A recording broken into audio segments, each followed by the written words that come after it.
ஆலய தீபம் நேயர்கள் அனைவருக்கும் வணக்கம். நான் மீனாட்சி சுப்பிரமணியன், ஜோதிடர் மற்றும் பக்தி சொற்பொழிவாளர். ஆலய தீபம் சேனல் மூலமாக உங்களோட ஒரு பயனுள்ள தகவலை பகிர்ந்து கொள்ள போகிறேன்.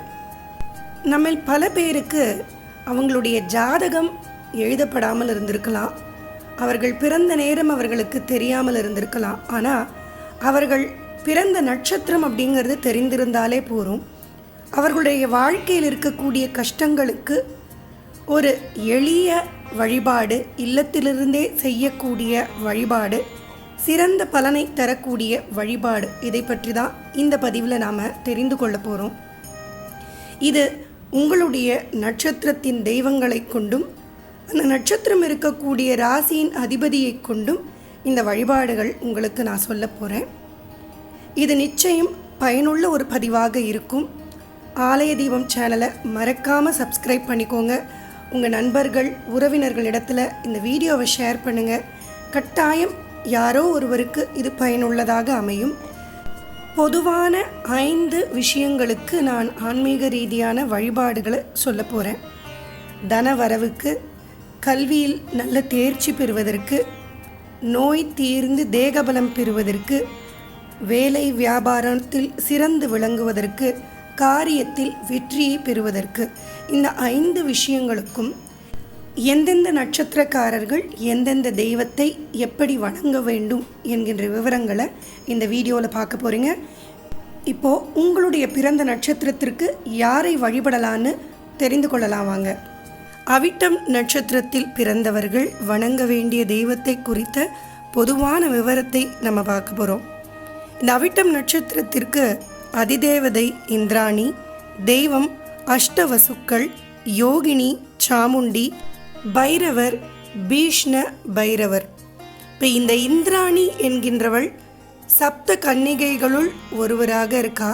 அதனால் அம்மன் ஆலயத்தில் இந்த சப்தமாதர்களுக்குன்னு சன்னதி இருக்கும். அதில் இந்திராணியை நீங்கள் எப்போதும் வணங்கி கொண்டிருக்க வேண்டும். அதே மாதிரி இந்த அஷ்டவசுக்கள் என்கின்றவர்கள் இந்த இயற்கையை உருவாக்கினவர்கள் என்று கருதப்படுறது. இவர்களை எப்படி நாம் வழிபட்டு கொள்வது அப்படின்னு பார்க்க போனோன்னா, இந்த அஷ்டவசுக்கள் வழிபட்ட தலம் அப்படின்னு நமக்கு தஞ்சாவூர் அருகே திருவாலம்பொழில் ஆத்மநாதேஸ்வரர் ஆலயம் இருக்குது. இந்த ஆலயத்தில் இருக்கக்கூடிய ஈஸ்வரனை சென்று நீங்கள் வழிபாடு நடத்தினா இந்த அஷ்டவசுக்களின் ஆசீர்வாதம் என்பது அவிட்டம் நட்சத்திரக்காரர்களுக்கு கிடைக்கும். இந்த 2 தெய்வங்களையும் அவிட்டம் நட்சத்திரக்காரர்கள் விடாமல் வணங்கி கொண்டு வர வேண்டும். அவர்களுடைய வாழ்க்கை மிகவும் ஒளிமயமாகவும் மகிழ்ச்சிகரமாகவும் அமையும். இப்போ பொதுவான 5 விஷயங்களுக்கு அவிட்டம் நட்சத்திரத்தில் பிறந்தவர்கள் எந்தெந்த தெய்வத்தை வணங்க வேண்டும் அப்படின்னு பார்க்க போகிறோம். அதில் முதல்ல பண வரவு சீராக இருக்கவும், எப்போதும் பணத்தட்டுப்பாடு இன்றி கையில் பணப்புழக்கம் இருக்கணும்னு நினைக்கக்கூடியவர்கள் வணங்க வேண்டிய தெய்வம் மிருத்யுஞ்சேஸ்வரர்.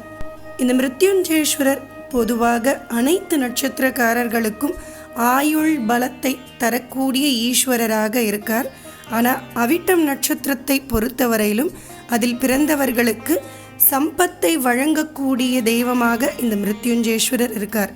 இந்த மிருத்யுஞ்சேஸ்வரர் வழிபாடு என்பதை சதயம் நட்சத்திரம் வரக்கூடிய நாளன்று நீங்கள் செய்தீங்க அப்படின்னா நிச்சயம் பண வரவு என்பது உங்களுக்கு சீராக இருக்கும். அதே மாதிரி தினம்தோறும் கேலண்டரில் யமகண்ட நேரம்னு குறிப்பிடப்பட்டிருக்கும்.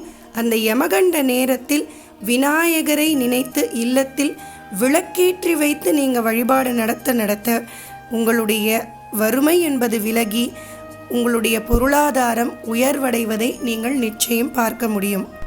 படிக்கும் வயதில் இருக்கக்கூடிய அவிட்டம் நட்சத்திரத்தில் பிறந்திருக்கக்கூடிய மாணவர்கள் தங்களுடைய படிப்பில் சிறந்து விளங்க நல்ல ஆர்வம் காட்டி நிறைய கலைகள் கற்றுக்கொள்ள வணங்க வேண்டிய தெய்வம் கிருஷ்ண பரமாத்மா. ஞானத்தை போதனையாக வழங்கிய கிருஷ்ண பரமாத்மாவை அவர் பிறந்த ரோகிணி நட்சத்திர நாளன்று வணங்கி வர உங்களுடைய கல்வி அறிவு என்பது விரிவடைய ஆரம்பிக்கும்.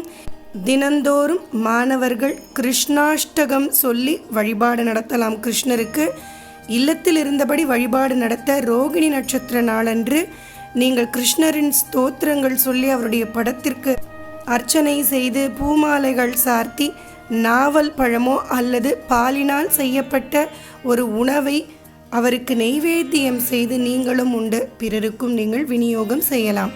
இப்படி தொடர்ந்து கிருஷ்ணர் வழிபாடு நடத்தும் பொழுது அவிட்டம் நட்சத்திரத்தில் இருக்கக்கூடிய மாணவர்கள் கல்வியில் நல்ல ஆர்வம் காட்டி அதில் நல்ல தேர்ச்சியும் பெறுவார்கள்.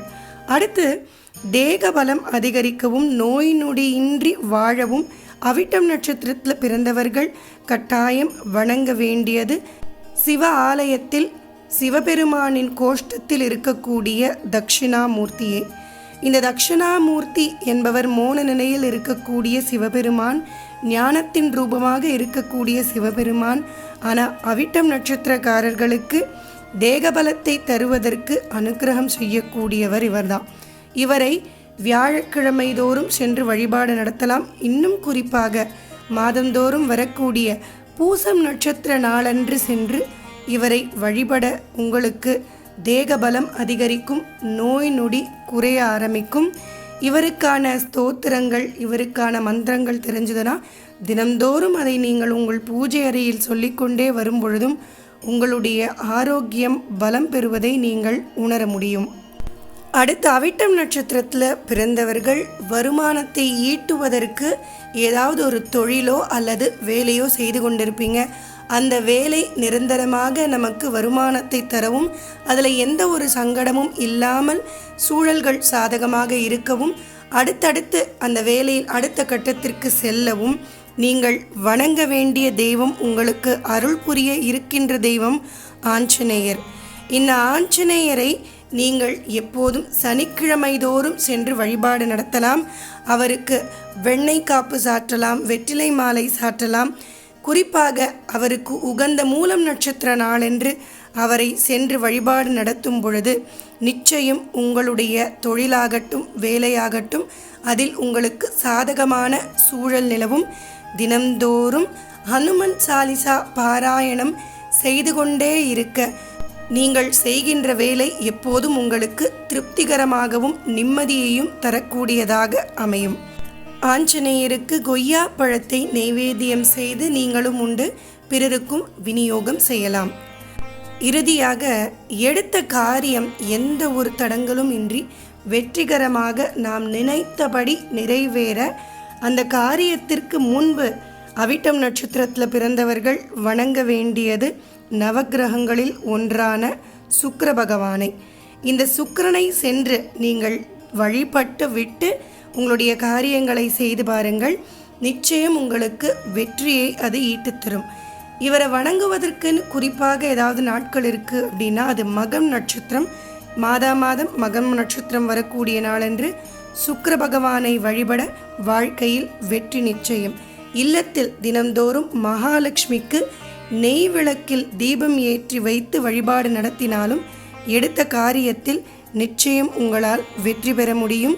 மாங்காயினால் செய்த உணவை நீங்கள் நெய்வேத்தியமாக படைத்து நீங்களும் உண்டு பிறருக்கும் விநியோகம் செய்து வர கூடுதல் நன்மை உண்டாகும். இதுவரைக்கும் அவிட்டம் நட்சத்திரத்தில் பிறந்தவர்களுக்கு பொதுவான 5 காரியங்களுக்கு எந்தெந்த தெய்வத்தை எப்படியெல்லாம் வணங்கலாம் அப்படின்னு பார்த்தோம். நிச்சயம் நம்பிக்கையோடு செய்யுங்க, நன்மை உண்டாகும். உங்களுக்கு தெரிந்தவர்கள் அவிட்டம் நட்சத்திரத்தில் பிறந்திருந்தால் அவர்களுக்கும் இந்த வீடியோவை ஷேர் பண்ணுங்கள். அவர்களுக்கும் இது கட்டாயம் பயனுள்ளதாக இருக்கும். மீண்டும் அடுத்த பதிவில் சந்திக்கிறேன். நன்றி, வணக்கம், ராம் ராம்.